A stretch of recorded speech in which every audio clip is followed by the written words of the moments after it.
Bapak, Ibu-ibu, para serayan, saya mendengar tadi sejak awal semacam evaluasi singkat atau pernyataan-pernyataan yang memberi saya inspirasi dan gambaran bahwa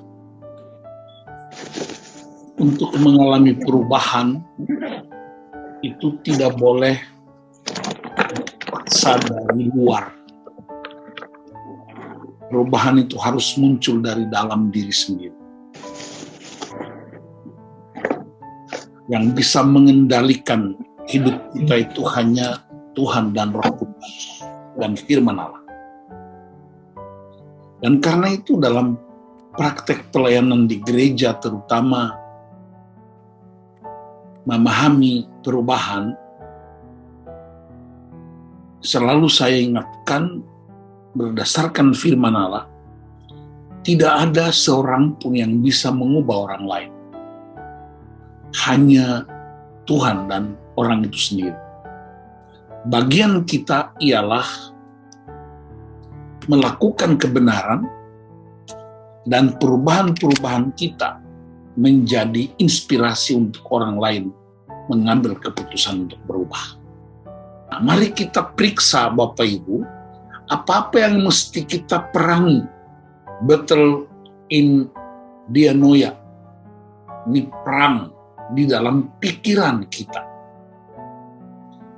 2 Korintus 10 ayat 5, kami mematahkan setiap siasat orang dan merubuhkan setiap kubu yang dibangun oleh keangkuhan manusia untuk menentang pengenalan akan Allah.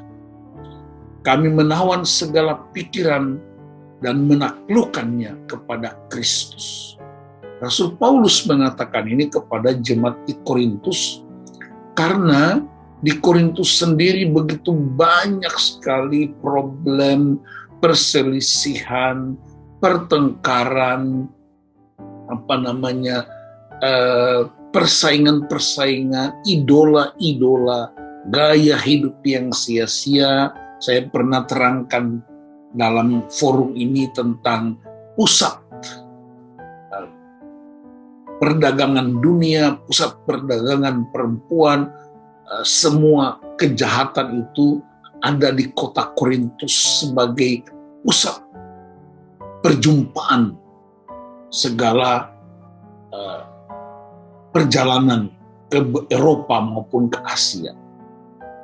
Jadi mesti ada keberanian untuk mematahkan setiap siasat, merubuhkan setiap kubu yang dibangun oleh keangkuhan manusia untuk menentang pengenalan akan Allah. Nah, saya perhatikan ya, otak kiri dan otak kanan ini bukan dua otak, tapi ini prinsip memahami prefrontal cortex yang pernah kita pelajari dari Pak Yakub. Ya. Kalau otak kiri itu sadar mematikan penalaran bahasa, menulis, membaca, logika, urutan, sistematis, analitis, kaku. Otak kanan itu di bawah sadar kreativitas, konseptual, imajinasi, inovasi, intuisi, gagasan, gambar, musik, bermimpi, fleksibel, untuk menunjukkan bahwa di otak manusia itu Tuhan rancang begitu rupa dan begitu sempurna. Tetapi kita juga harus jujur bahwa otak manusia juga seringkali telah mengalami erupsi karena berbagai pikiran-pikiran duniawi yang menggeser prinsip-prinsip ilahi. Nah, mari kita perhatikan ada 6 kubu yang harus diperangi. Dan inilah yang disebut peperangan dalam pikiran kita. Sebenarnya ada dua materi yang pernah saya sampaikan ke foto karakter guru KKR di Jakarta Pusat, yaitu Seven Giant in Our Soul, 7 raksasa dalam diri atau jiwa manusia,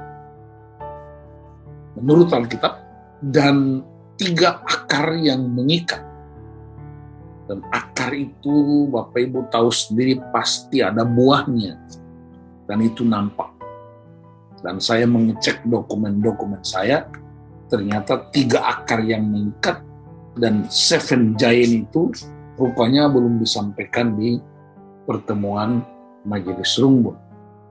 Tuhan berkenan bisa kita bicarakan suatu ketika. Malam ini saya mau ajak Bapak Ibu untuk kita periksa kubu-kubu yang harus diperangi, dan setelah itu saya akan putarkan sebuah klip bagaimana sebuah negara Vanuatu di Kepulauan Fiji mengalami transformasi yang begitu hebat.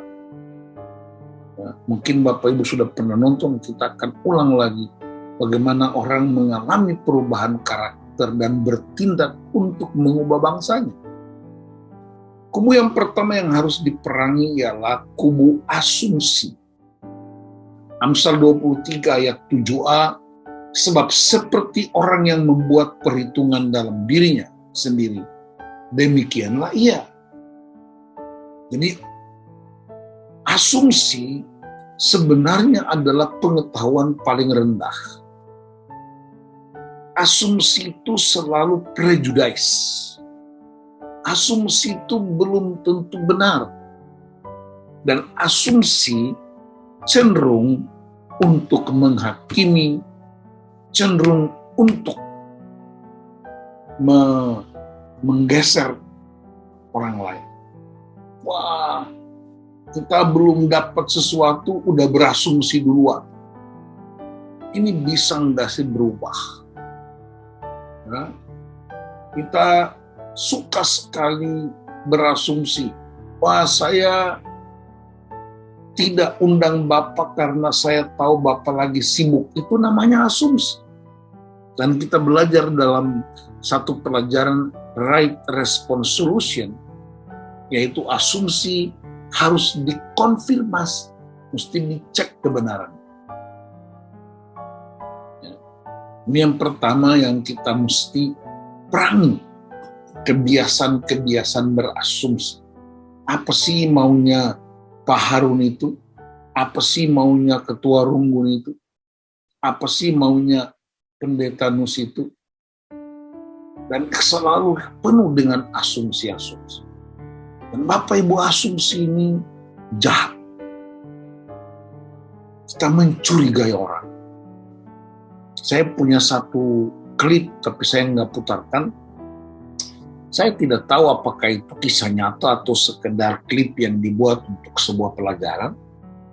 Ya, di Amerika itu terkenal orang suka dapat hadiah-hadiah, lotre, ada yang dapat mobil mewah, dapat rumah, dapat uang miliaran. Nah, satu ketika ada satu keluarga yang dapat lotre, yaitu dapat mobil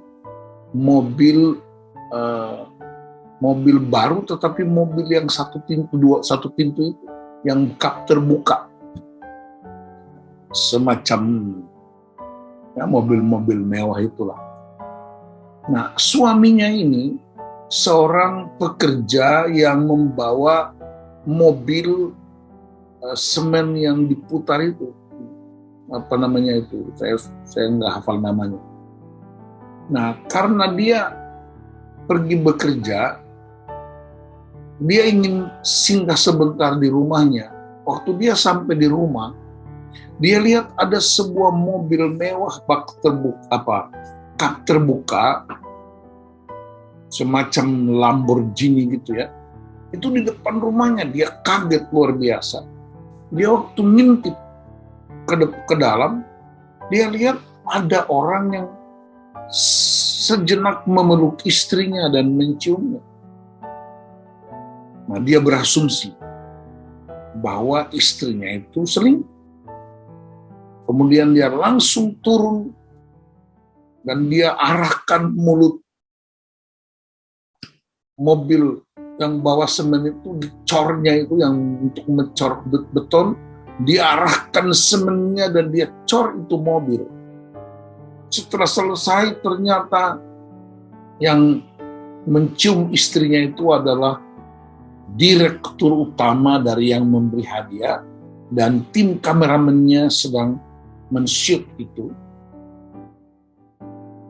Lalu diberitahukan bahwa ini hadiah yang kalian dapat.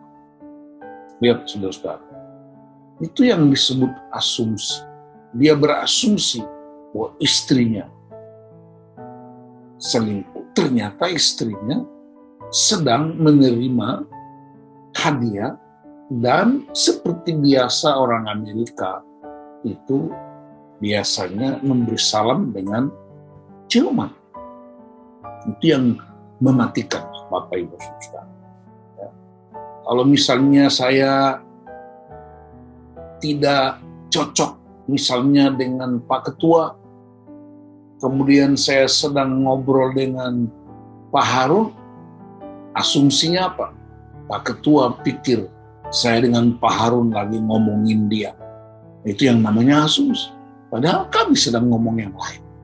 Dan ini kita harus perangi, Bapak Ibu, sebagai hamba-hamba Tuhan.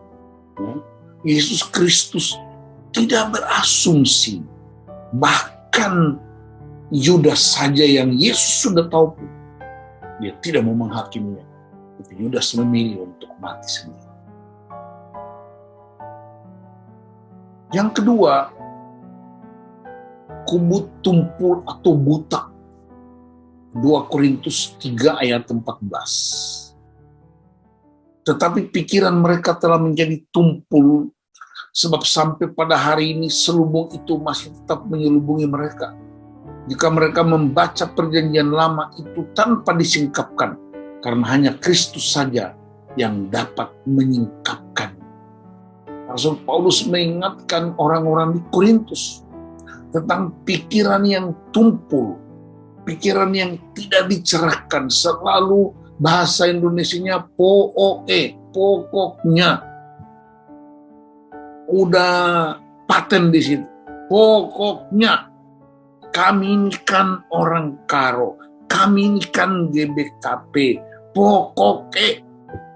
Padahal tidak semua orang Karo pokoknya, tidak semua orang GBKP pokoknya.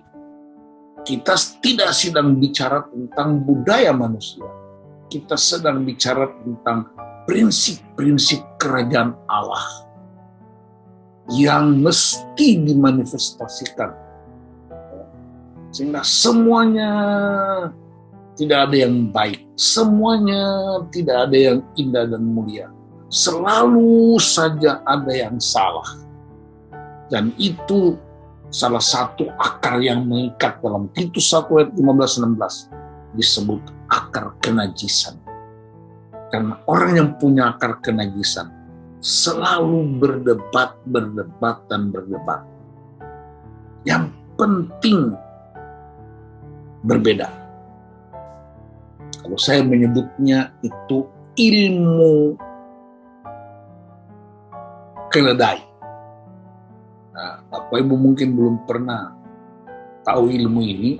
Keledai itu, ya, biasanya kalau hewan dipukul mukanya, dia mundur. Kalau dipukul pantatnya, dia maju. Itu hewan pada umumnya. Satu-satunya hewan yang kalau dipukul mukanya, dia maju. Dipukul pantatnya, dia mundur. Itu keledai. Itu artinya apa? Semua udah benar, tapi ingin beda aja. Yang penting beda. Ini yang mesti kita perangi. Kalau itu ada di dalam pikiran kita para serayan, harus diperangi. Nanti bagaimana cara peranginya, kita akan pelajari malam ini. Yang ketiga, kubu arogansi. 2 Korintus 10 ayat 5. Kami mematahkan setiap siasat orang dan merubuhkan setiap kubu yang dibangun oleh keangkuhan manusia untuk menentang pengenalan akan Allah. Kami menawan segala pikiran dan menaklukkannya kepada Kristus. Bapak Ibu, orang yang arogan itu ada beberapa dasarnya. Yang pertama, dia merasa punya pengalaman lebih dari yang lain. Yang kedua, dia merasa lebih pintar dari yang lain. Dan yang ketiga, sebenarnya kepintaran dan pengalaman itu hanya menutup semua problem yang tidak terlihat. Dan ini mesti diperangi. Jangan biarkan ini hidup di gereja. Kenapa? Karena gereja itu tubuhnya Kristus. Gereja itu bukan sekedar sebuah organisasi yang hidup di dunia. Gereja itu dimulai pertama kali ketika umat Israel keluar dari Mesir, dan Tuhan berkata dalam Keluaran 19 ayat 4, aku membawa kamu di atas sayap Raja Wali, membawa kamu kepadaku, kata Tuhan. Tidak hanya membawa mereka keluar dari Mesir, tapi membawa mereka kepada Dia sendiri. Karena engkau milikku, kata Tuhan. Baru kemudian di Perjanjian Baru, Yesus memproklamirkan, aku mendirikan gerejaku. Yesus tidak pernah bilang, aku mendirikan gereja kamu. Tapi dia bilang, aku mendirikan gerejaku. Maka mengurus gereja harus pakai value-nya Kristus. Value-nya Allah. Tidak bisa pakai value manusia. Apalagi arogansi manusia. Tidak bisa. Maka semua orang yang rindu melihat pekerjaan Tuhan yang begitu dahsyat, dia mesti bersedia untuk terpatahkan arogansinya, hidup di bawah otoritas Tuhan. Ada yang berkata tidak mungkin. Banyak di peristiwa Alkitab terjadi. Tuhan patahkan arogansi Musa, dan Musa mau memimpin Israel keluar dari Mesir. Tuhan patahkan arogansinya Firaun, dan Firaun melepaskannya. Saya mau kasih tahu, kalau sesama kita nggak bisa saling mengingatkan, maka Tuhan akan melakukan bagian. Karena Tuhan tidak mau gerejanya hancur dan binasa karena arogansi manusia. Lihat saja Rasul Paulus, Tuhan patahkan arogansinya di mana? Di depan pintu gerbang kota Damsyik. Dan siapa rasul yang paling radikal dibandingkan dengan Rasul Paulus? Padahal dia juga orang yang paling radikal, membunuh dan menghancurkan tubuh Kristus. Tetapi Kristus tidak pernah kalah. Dan ini yang mesti kita rendahkan serendah-rendahnya. Bahwa Yesus sendiri yang kita layani dalam Filipi 2. Dia berkata dia turun sampai rendah-rendah, bahkan sampai mati di atas kayu salib. Bukankah itu sebuah kemuliaan bagi para pelayan? Yang keempat, kubu yang harus kita perangi adalah kubu duniawi. Kolose 3 ayat 5, karena itu matikanlah dalam dirimu segala sesuatu yang duniawi, yaitu apa? Percabulan, kenajisan, hawa nafsu, nafsu jahat, dan juga keserakahan yang sama dengan penyembahan berhala. Bapak Ibu perhatikan, ya, salah satu dosa yang sangat dibenci Tuhan adalah penyembahan berhala. Kenapa? Karena menyembah berhala berarti menyingkirkan Tuhan sebagai penguasa tunggal.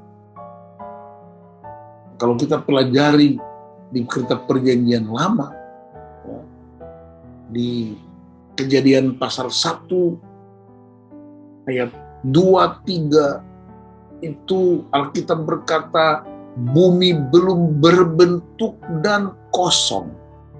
Bumi belum berbentuk dan kosong, bahasa Ibrani-nya itu tohu abohu. Bahasa Inggrisnya itu waste, tempat pembuangan. Dan Tuhan sudah siapkan, Tuhan sudah tahu. Sebelum Tuhan menciptakan bumi ini, yang pertama-tama muncul di Tuhan itu apa? Hikmatnya.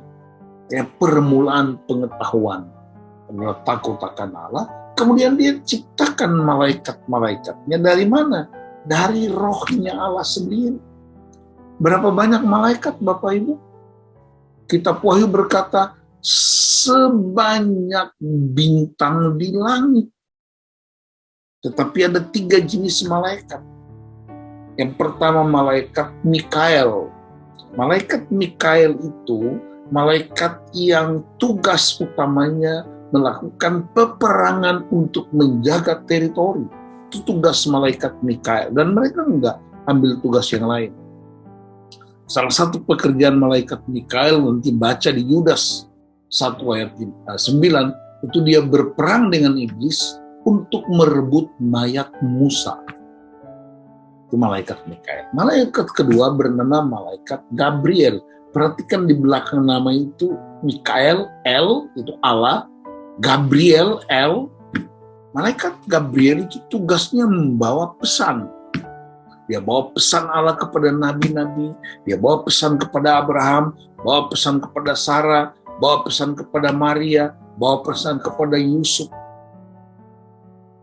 Itu malaikat pembawa pesan. Dan ada satu malaikat lagi yang namanya Hileel. Hileel itulah sebenarnya tugasnya ialah malaikat penyembah. Dia menyembah. Jadi mereka itu seperti job description-nya para malaikat sudah dibagi oleh Tuhan. Masing-masing dengan pasukannya. Namanya bala tentara sorgawi. Itu mesti kita diskusikan nanti suatu ketika. Nah, malaikat Hileel ini, karena dia melihat begitu hebatnya penyembahan kepada Allah, maka dia ingin naik sama dengan Allah, bahkan ingin lebih dari Allah. Dan disitulah Allah membuang dia. Buang dia kemana? Bumi yang belum berbentuk dan kosong tadi itu, tohu wabohu itu. Ketika dia jatuh ke bumi, dia bernama setan. Dalam Yesaya 14 ayat 12, kata Lucifer itu tidak ada di terjemahan Alkitab. Yang ada di terjemahan Vulgata, itu terjemahan Ibrani, dan juga di King James Version. Lucifer itu dari bahasa Latin, luxio dan fere, artinya bintang terang. Tapi sebenarnya nama aslinya Hileel. Tapi pertanyaannya, kenapa dia nggak muncul lah, Bapak Ibu? Terjadi penyembahan. Iblis tidak mau.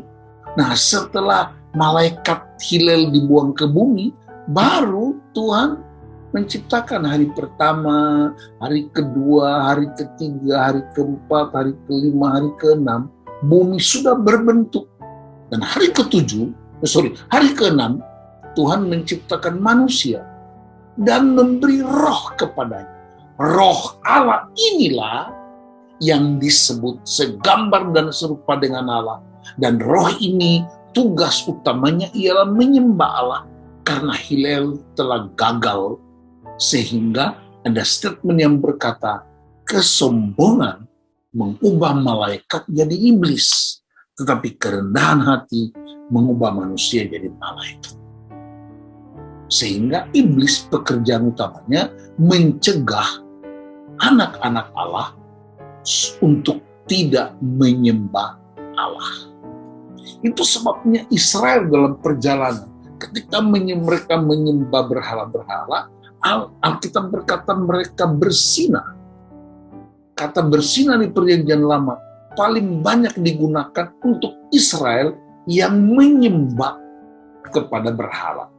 Makanya ada hukum di Perjanjian Lama itu, salah satu hukum dari 10 hukum itu, aku membenci orang-orang yang menyembah, jangan membuat bagimu patung yang menyerupai apapun. Ini bukan patung barang, bukan. Bahasa Inggrisnya image likeness. Jangan membuat gambaran apapun yang kau sembah. Karena aku yang menciptakan semuanya. Dan aku akan membalaskannya 4 keturunan. Dan 4 keturunan tidak bicara tentang deret hitung. Ini deret ukur. Kalau 4 deret hitungnya 1, 2, 3, 4. Kalau deret ukurnya, itu bukan 1, 2, 3, 4. Itu dia berlapis-lapis sampai keturunan demi keturunan. Sampai orang percaya mengakui Yesus Kristus Tuhan. Maka kutuk itu akan berakhir. Nah, disinilah ternyata semua kejahatan itu disamakan dengan penyembahan berhala. Kenapa? Karena kalau orang terlibat dalam percabulan, kenajisan, hawa nafsu, nafsu jahat, dan keserakahan, dia sedang menyembah dirinya sendiri. Dan itu persis seperti Hillel yang ingin disembah dan dipuji lebih dari Allah. Nah, kita periksa aja hidup kita. Yang kelima, kubu yang harus diperangi adalah kubu animisme. Kisah 17 ayat 29. Sebab ketika aku berjalan-jalan di kotamu dan melihat barang-barang pujaanmu, aku menjumpai juga sebuah mesbah dengan tulisan kepada Allah yang tidak dikenal. Apa yang kamu sembah tanpa mengenalnya, itulah yang kuberitakan kepada kamu.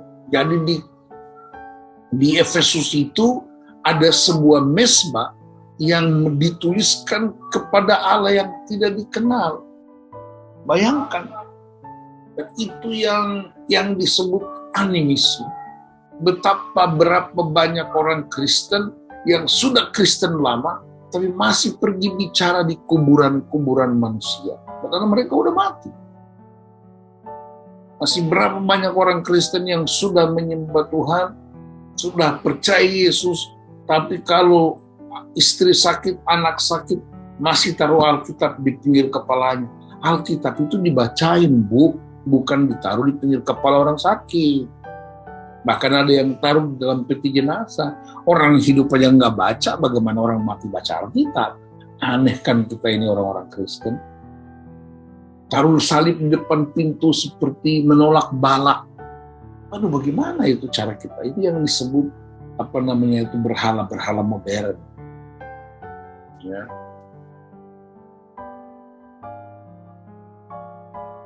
Yang keenam, kubu dongeng, rencana licik. 2 Petrus 1 ayat 16. Sebab kami tidak mengikuti dongeng-dongeng isapan jempol manusia. Ketika kami memberitahukan kepadamu kuasa dan kedatangan Tuhan kita, Yesus Kristus, sebagai Raja. Tetapi kami adalah saksi mata dari kebesaran. Rasul Petrus tidak mau hidup gereja itu diatur dengan cerita dongeng. Tadi hari ini khotbah di GBKP, ayat Nats Pandemia Interitusnya kan tentang dongeng. Bagaimana supaya jangan berdasarkan dongeng, tapi berdasarkan kisah-kisah Alkitab, pekerjaan-pekerjaan ilahi yang begitu hebat. Dan Petrus berkata, kami tidak hanya menjadi saksi mata, tapi kami adalah bukti. Saksi itu dua istilah, witness dan evidence. Witness itu menyaksikan, evidence itu bukti. Jadi tidak sekedar menyaksikan Kristus yang tersalib, tapi kami adalah bukti. Mestinya gereja memberitakan bahwa kami tidak sekedar memberitakan Kristus yang tersalib, tapi kami gereja adalah bukti bahwa Kristus yang kami sembah adalah Kristus yang hidup dan berkuasa. Itulah yang disebut karakter Kristus. Nah, sekarang bagaimana caranya supaya kita mengalahkan 6 jenis kubu itu? Efesus 6 ayat 12 berkata, karena perjuangan kita bukanlah melawan darah dan daging, tetapi melawan pemerintah-pemerintah. Ya, pemerintah itu bukan presiden, wakil presiden, bukan. Itu istilah-istilah yang digunakan itu rule of the game dari sebuah pemerintahan. Tidak melawan, tetapi melawan pemerintah-pemerintah, melawan penguasa-penguasa, melawan penghulu-penghulu dunia yang gelap, dan melawan roh-roh jahat di udara. Ya, kalau kita percaya adanya Tuhan Yesus Kristus, kita percaya kuasa Tuhan, kita juga harus tahu bahwa ada juga kuasa di luar Tuhan. Dan itu kan yang Yesus kerjakan selama dia di bumi. Dia menghancurkan tipu daya iblis yang disebut Beelzebul atau kepala iblis itu. Perhatikan dalam Efesus 6 ayat 12 menurut King James Version, ya, itu yang dilawan itu principalities, pergulatan kita melawan pemerintah alam roh pencipta prinsip-prinsip duniawi. Ya, jadi bukan pemerintah resmi, presiden, gubernur, wali kota, bukan. Tapi orang-orang yang menciptakan prinsip-prinsip duniawi, dan saya kira di banyak kota, di budaya-budaya kita masih ada prinsip-prinsip ini. Ya, yang kedua, powers itu penguasa teritorial, pemberi kuasa gelap, pengaruh jahat, kekuatan jahat. Ya, kita tahu cerita di wilayah Jawa Barat ini atau di daerah mana tentang Ratu Selatan. Ya, ternyata Bapak Ibu, Ratu Selatan itu ada di Alkitab, ditulis. Itu dicari tahu saja. Ya, Ratu Selatan.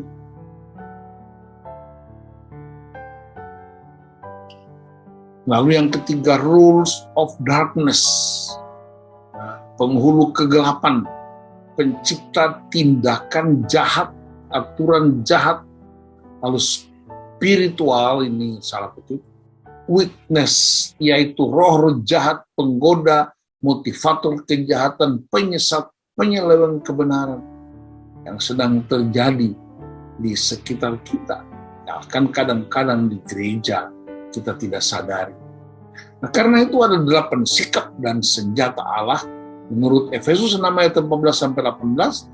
Jadi berdirilah tegap, berikat pinggangkan kebenaran, dan berbaju sirahkan keadilan, kakimu berkasutkan kerelaan untuk memberitakan Injil damai sejahtera, dalam segala keadaan pergunakanlah perisai iman, sebab dengan perisai itu kamu akan dapat memadamkan semua panah api dari si jahat.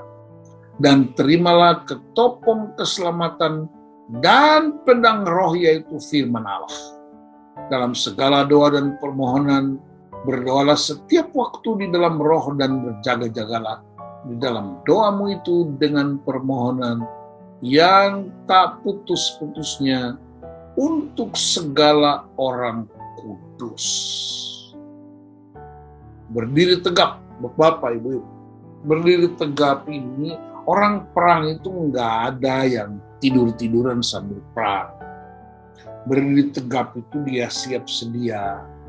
Ya, dalam pembacaan Nats hari ini, siap sedialah, beritakanlah firman, baik atau tidak baik waktunya. Dan ini jadi soal yang serius di gereja.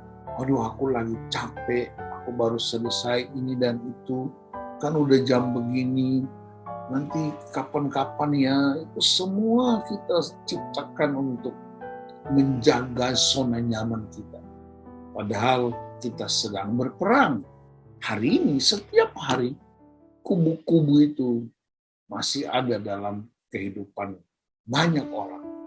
Terutama juga, mohon maaf, di banyak orang Kristen. Yang kedua, ikat pinggang kebenaran. Bapak, Ibu-ibu, kenapa ikat pinggang? Ikat pinggang itu, kalau di dunia Yahudi, itu baju, pria-pria baju itu kayak toga putih panjang itu. Nggak mungkin lah orang pergi perang, pakai baju yang panjang begitu, maka harus ada ikat pinggangnya. Tetapi di ikat pinggang itu, ya, ada sejumlah tulisan. Dan ikat pinggang itu juga sekaligus menjadi tempat untuk memasang parang atau pedang. Tapi ada kebenaran baru yang harus kita tahu. Ikat pinggang itu dia selalu melekat pada tubuh kita.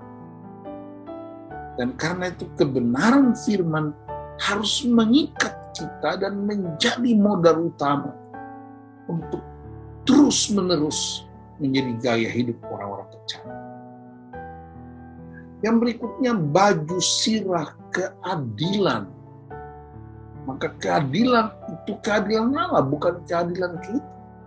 Masih ingat peristiwa salib? Peristiwa salib adalah perjumpaan keadilan Allah dan kasih Allah.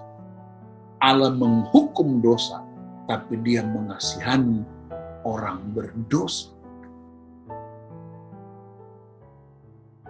Berkasutkan kerelaan memberitakan Injil damai sejahtera. Memberitakan Injil jangan dipaksa, jangan didorong-dorong, tapi harus rela untuk memberitakan Injil damai sejahtera. Dan orang pakai kasut, ya, dulu namanya kasut, itu kemana-mana. Mari kita bayangkan di zaman rasul-rasul, Paulus, Barnabas, Petrus, Timotius, Filipus, semua rasul-rasul dan para murid-murid mereka. Tidak ada pesawat terbang, tidak ada speedboat, ya, tidak ada motor, tidak ada wifi, tidak ada gadget. Kok Injil bisa menyebar ke seluruh dunia? Sementara kita yang punya fasilitas lengkap di zaman ini dan Tuhan sediakan melalui orang-orang berkhidmat di bidang itu, malah semakin mundur. Jadi kita mesti malu sama rasul-rasul yang kita banggakan itu. Sebabnya saya berkomitmen dalam keadaan apapun. Bahkan Rasul Paulus berkata, celakalah aku jika aku tidak memberitakan firman.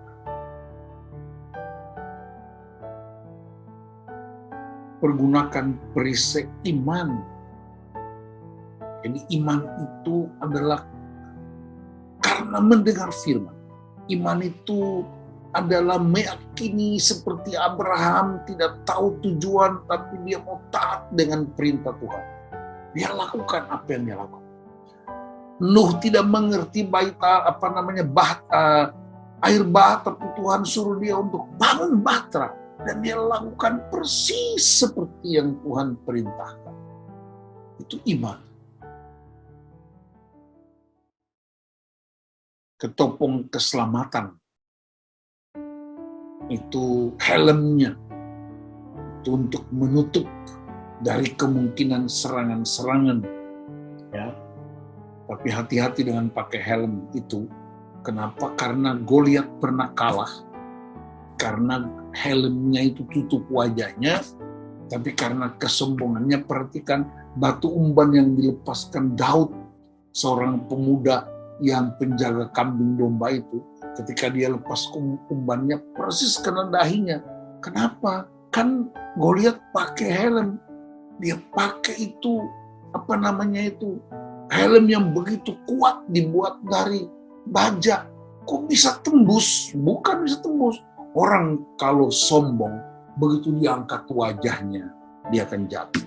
Makanya ketika Goliat angkat wajahnya, helmnya itu pindah ke belakang, dan bagian yang harusnya terlindungi itu justru kena batu umban.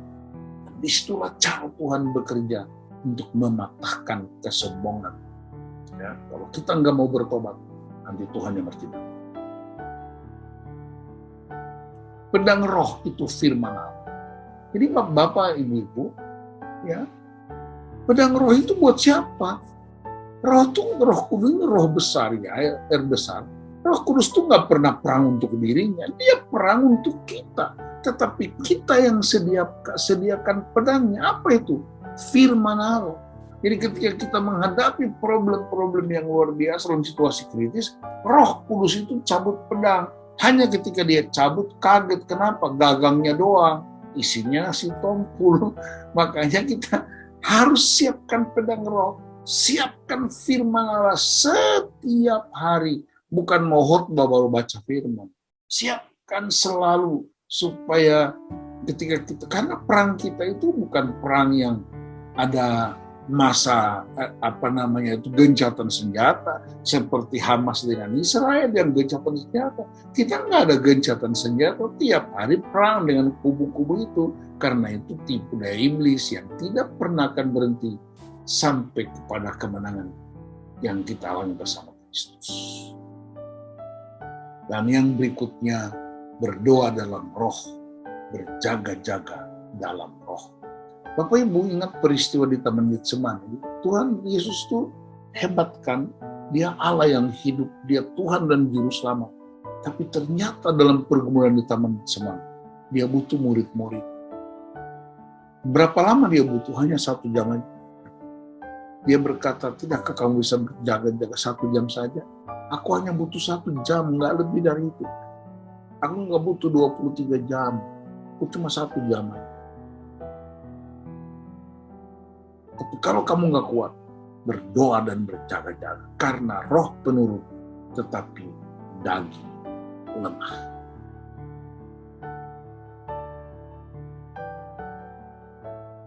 Akhirnya, hendaklah kamu kuat di dalam Tuhan, di dalam kekuatan kuasanya. Saya berdoa supaya melalui sharing malam ini, kita semua belajar. Kita semua semakin meyakini bahwa ternyata kita yang percaya kepada Kristus sedang berada dalam peperangan demi peperangan. Periksa saja dalam hidup kita. Apakah 6 kubu ini ada di dalam pikiran kita? Maka kita harus perang. Pakai apa? Doa, firman, dan proses pembentukan karakter. Bapak Ibu, foto karakter, dia bisa menolong kita untuk menyingkapkan kubu-kubu mana yang masih ada dalam